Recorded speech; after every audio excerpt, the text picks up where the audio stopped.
guys, know that they fly, know that they ride or die. I keep boys by my side, CJ Ike, now I gotta roll with ice. All these brothers my guys, know that they fly, know that they ride or die. I keep boys by my side, CJ Ike, now I gotta roll with ice. Hey, how's it going, guys? It's Paul with Spheric Reptiles, and I thank you so much for tuning into this video today. Hopefully it's something that can help you and also highlight some of the things that we're doing over here at Spheric Reptiles. And, you know, I'm always going to say it up front. I welcome all the comments. If you think that we're going in the right direction, let us know. If you think we're going in the wrong direction, let us know as well. Because the whole reason why I put out this channel again was to help everybody in the community. And it also helps us kind of video log our journey through our snake keeping process this time. Because one of the things that I noticed when I first kept reptiles is I didn't really take a lot of pictures, but we didn't have digital cameras at the accessible rate that you did. I think we had disposable cameras, and then I even had a Nikon D60 back then, but it took film. So you know how that process works. I ended up with a whole box of film, and at the end of the day, I think that film just got thrown away or something. But either way, this YouTube video or the channel actually helps in just the educational process that I felt was lacking back when I first started keeping reptiles. And I just want to be able to help anybody and everybody where we can. And, you know, if you compare this video to other videos, it's probably the best thing to do. But without anything else, go ahead and hit that subscribe button because it's free. And if you like this type of content and you want YouTube to share with other people, that's one of the ways that it will do so. Is by the more subscribers we get, it'll look like it has interest and maybe it's helping somebody. So this video and videos like this that we put out will be shared with other content that people are looking up for ball pythons or reptiles. So with that, let's get right into it, guys. All right, so starting off with this pastel gravel head clown clutch because they're all head clown, 100% head clown. I want to show the parents first.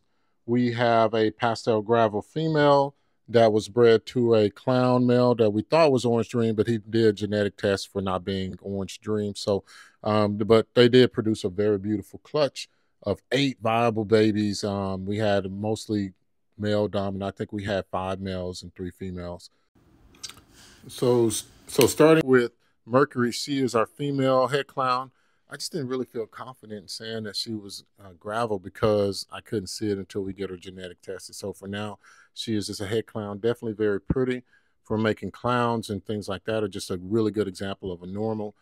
When it comes time to sell, we won't sell her. We'll sell her for less than what we probably should. Moving on, though, we have Mars, which Mars is pretty cool. He's the first one that I saw, and these are numbered as they came out, but as a pastel gravel head clown.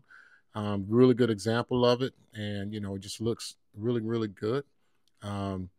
Just spending a little bit more time on it just so that you can get a good look at what it looks like, the top of the dorsal having the blushing as well, outside of the pastel influence. So that's something that's really cool. I like the way pastel lightens up the pattern. So the second one or the third one is Pluto, and I think this is the one that we're going to keep back. He's a pastel gravel. You can see he has some extreme blushing coming up the side. It kind of rolls over from the underbelly through the side all the way up through the dorsal. So that's really cool. I didn't expect to see that, but again, we've never hatched out anything. This is our third clutch anyway, so we're not expected to be experts, right? So now as we go into our fourth, which is Jupiter, it's a male, and as you see, he has a little bit of blushing, but I'm not going to say anything other than that he is a head clown. So, you know, we'll genetic test him and see, but even with that, it's such a low amount of blushing that it's still, I wouldn't feel comfortable selling someone that if I'm saying it's a gravel, even though it is a head clown. So we will get him genetic tested as well. The fifth animal is Saturn, and this is going to be one of our holdbacks. You can see she has some of the extreme blushing as well, you know, and it just really, really stood out to me.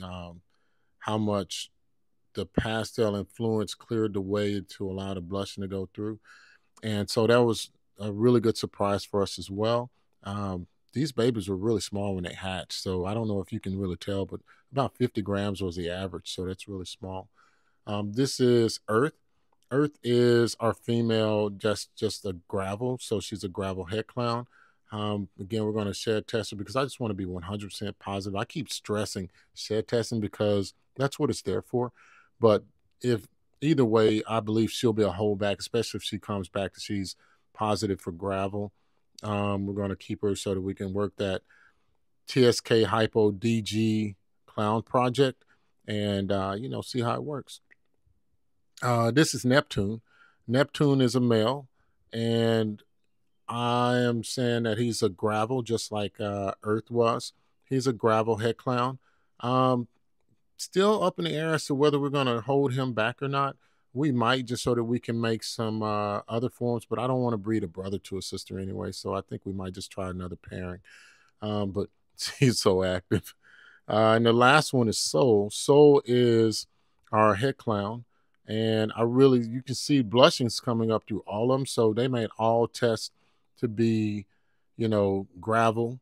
But I'm just really torn. I know I got him labeled here on the screen as gravel head clown, but again, I'm gonna have him genetic tested just to see. But hopefully this is something you guys liked.